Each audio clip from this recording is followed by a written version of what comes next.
Dar vienas skaros rišimas iš Žiežmarių apylinkių, taip rišdavo skarą savo ant galvos užsimoji nuotaka, kur eidavo per kaimą ir prašydavo visų žmonių atleidimo, jeigu ką buvo blogai padariusi, o kartu ir kviesdavo į vestuves. Tai lenkiam skarą pusiau. Vienas kampas, kitas kampas. Dabar mums reikia va šitą kampuką lenkti dar kartelį iki vidurio. Dabar šitą va trumpesnė kraštinė, nes apatinė yra ilgesnė, viršutinė yra trumpesnė. Mes dedam ant galvos. Va.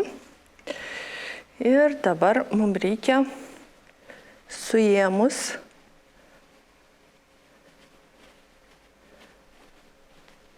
susukti. Tai galim persimesti į priekį ir sukti mums reikia į vidinę pusę. Tokį kaip apgaubimą galvos padarom. Susukam į vidinę pusę skarą. Dabar mums reikia ją gale užkeisti. Užkeičiam vienas kampas su kitu kampu. Ir dabar viršui reikia susukus surišti. Sukam.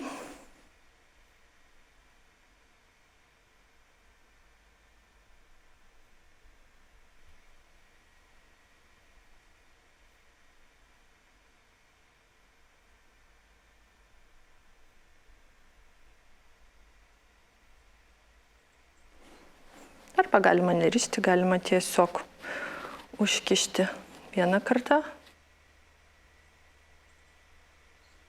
antrą kartą. Kita puselė taip pat.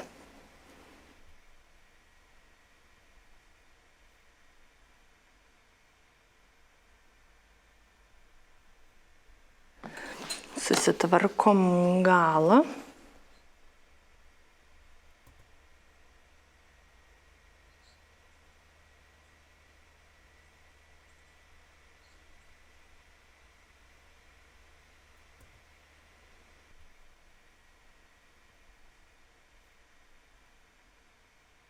Dar šitose vietose prikaišydavo įvairių lauko arba darželio gėlyčių. Tai galit vasarą prisikaišyti ir jūs.